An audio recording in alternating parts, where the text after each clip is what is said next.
So for the rest of you, just to remind you of where we got to at the end of last week, what we should have had, and can you hear me all right? Yeah. Yes. Okay. We started off by looking at one single object, didn't we? And we looked at the effect of where the object was in relationship to your eye level. If you move your body as you're drawing, or you move your head as you're drawing, or you move the position of your body in the course of your drawing, it will affect what you see, and the shapes will appear to have changed. So it's worth bearing in mind that you need to try and keep your head consistently in the same place from start to finish. I mean, obviously you can have a break, but go back to the same position and always recheck what you're drawing and see if what you're looking at appears the same. I mean, even to move a little bit on your chair, either to the left or right, will affect what you see. Okay, so that was something we did quite a bit of work on. All of us did. Hello, Shelley. Hello. We all of us did 3 different positions of the cup, so we could see the effect of 3 different eye levels.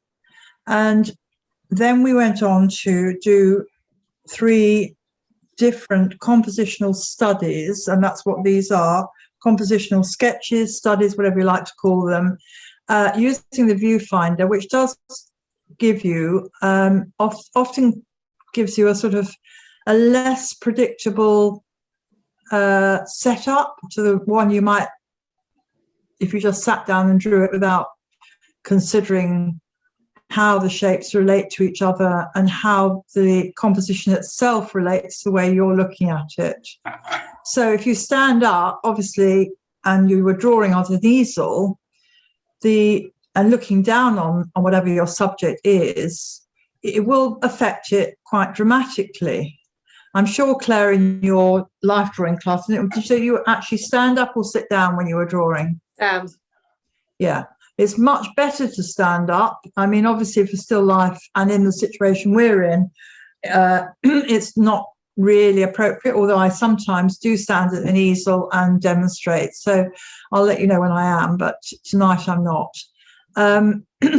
So consistency of your position is important. Now, I'm finding a composition that is interesting, you know, where the shapes are different heights and where the forms are staggered within the composition, and where you can sort of explore space in and around the shapes, not just the shapes themselves, but the spaces also are what's important, you know, or it can be interesting.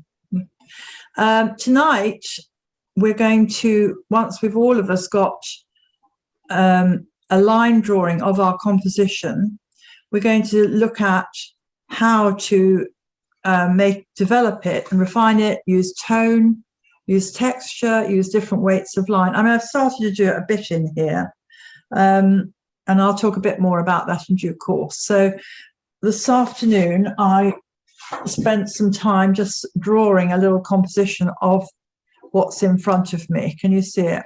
Yeah. Mm-hmm. And I have started to think about the tone and the way the light is playing on the shapes. But and I would have said I've got 1, 2, 3, 4 shapes, and then a couple of plates or saucers, 4, 5, 6, and there is a little bit of organic stuff in that pot.